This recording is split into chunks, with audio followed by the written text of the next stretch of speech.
Et là, elle m'appelle, puis elle dit, celle qui vient, que tu es censée venir en février, elle vient pas. Elle dit, j'aimerais que tu viennes, puis que tu parles de ton auteur préféré. Ben, j'ai dit, je regrette, Réjeanne, mais si j'y vais, je vais parler de mon livre. Et là, j'étais en train de l'écrire. Alors là, puis moi, ben, j'avais rencontré Père Lacroix, c'est...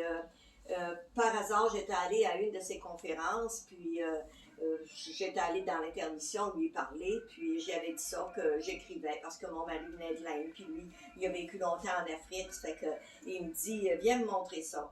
Mais moi, je pense, moi, si je vais aller montrer mes écrits au Père Lacroix. Une fois, j'étais à l'Oratoire Saint-Joseph, puis je décide d'aller prendre un café, en tout cas, un breuvage, et le Père Lacroix était là, il me fait signe, il dit, t'es jamais venu me voir? C'est que là, moi, j'ai dit, ah ben oui, je vais y aller, là, tu sais. Et c'est comme ça qu'on a développé quelque chose. Puis là, j'avais commencé. Puis là, je l'appelle, j'ai dit, ben Père Lacroix, là, je vais présenter mon livre. Là, j'allais le voir une fois de temps en temps, une fois par mois. Et puis là, j'ai dit, je vais présenter mon livre en février. Il dit, c'est quoi cette affaire-là? Ben à partir de maintenant, tu viens toutes les semaines me montrer qu'est-ce que tu as fait. Et c'était extraordinaire. Il prenait mon livre, puis il le regardait, puis il disait, ça, pourquoi tu veux parler de ça, là?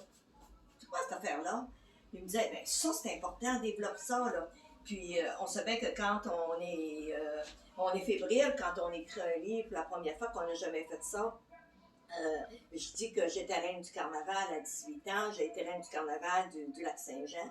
Et puis là, ben moi j'avais décidé de dessiner le bonhomme carnaval. Il me dit, c'est-tu vrai que tu étais reine du carnaval? Si c'est vrai, pourquoi il faut que tu mettes le bonhomme carnaval? T'as pas de photo? Tu sais, vous l'avez connu, c'était comme ça qu'il nous parlait, là. Et puis là, ce qui s'est passé, ça fait que là, moi, j'ai dit, ben mon Dieu, si je vais parler de mon livre, qu'est-ce que je vais dire, qu'est-ce que je vais dire? Et c'était juste avant le salon du livre à Montréal. Alors, qu'est-ce que j'ai décidé de faire? J'ai été là, passer les 5 jours qu'il y avait au Salon du Livre, je les ai passés là. Je regardais pas les livres, je faisais juste parler aux écrivains. Et j'allais après ça voir les éditeurs, puis je leur disais que ma fille avait un livre qui était prêt à publier. Puis là, j'allais chercher de l'information. Et à l'intérieur de ça, ben, j'en avais rencontré 2 que, tu sais, des petites maisons d'édition. Ça fait que là, j'avais osé leur demander pour aller voir des rendez-vous.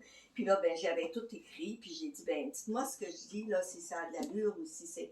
Fait que le type, il me l'avait corrigé, il avait dit, ah oui, ça c'est vrai, mais ça, je suis pas sûre, là. Ça fait que, comme ça, ben, j'ai dit, quand j'ai été présenter mon livre, ben là, j'ai parlé, là, comment éditer soi-même.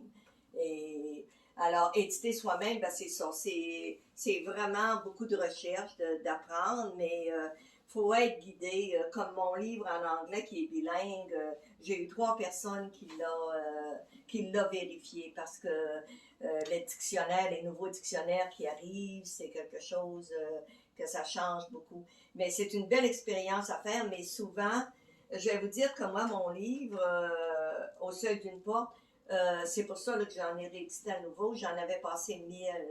Mais par contre, je savais comment est-ce qu'il m'avait coûté à l'impression. Et j'en avais toujours dans mon sac à main. J'habitais Montréal 17 ans. Et partout ce que j'allais, j'aimais donner des conférences pour parler des bienfaits d'écriture, mais j'ai jamais demandé d'être payée pour ça. Je les ai toujours données gratuitement, mes conférences. Mais par contre, si à chaque cours, à chaque fois ben, que j'en vendais 7-8, ben, c'est comme ça que j'en ai passé 1000. Et quand je parlais à des gens, puis quelque chose, ben, s'ils me disaient, moi, je sais pas, votre livre, il m'intéresserait, mais j'ai juste 5 piastres. Ben, je savais que c'était ça qui m'avait coûté 5 piastres. À faire imprimer. Ça fait que je disais, ben, donne-moi ton 5 piastres, je vais te le donner. Si une autre personne qui me disait, ben, moi, j'ai juste 7 piastres dans mon porte-monnaie, c'était correct. Ça fait que, tu sais, j'ai pas, mais j'en ai passé 1000 comme ça. Ça fait que, parce que je sais que dans un livre, il n'y a pas, c'est pas toujours, je pense que les gens peuvent voir la sincérité de la personne, puis c'est ça qui compte, puis chacun se trouve à sa façon à travers les mots, puis mais par contre, il faut être exigeant. Si tu as le goût, toi, d'éditer, il faut être exigeant envers toi-même pour être sûr que tu trouves des personnes qui vont le vérifier, puis corriger, puis te corriger encore. Puis, faut pas que tu mettes de l'ego dans ça. Moi, j'ai eu la chance que quand j'ai commencé à écrire, je prenais des cours, des ateliers d'écriture. Alors, quand j'avais, je sais pas, une vingtaine de pages, ben là, mon professeur avec lequel je prenais des ateliers d'écriture, je lui donnais ça. Fait que, elle me corrigeait, puis en même temps, bien, elle avait toujours, elle me mettait aussi entre parenthèses le pourquoi, pour que j'apprenne aussi en même temps, pour pas toujours répéter les mêmes erreurs. Ça fait que ça s'est fait comme ça. Je sais pas si vous l'avez connu, Marie Dupuis, M. Georges. Qui? Marie Dupuis. Marie Dupuis, pas sûr, non. Ouais, en tout cas, elle donnait des ateliers. Elle en donne encore là, maintenant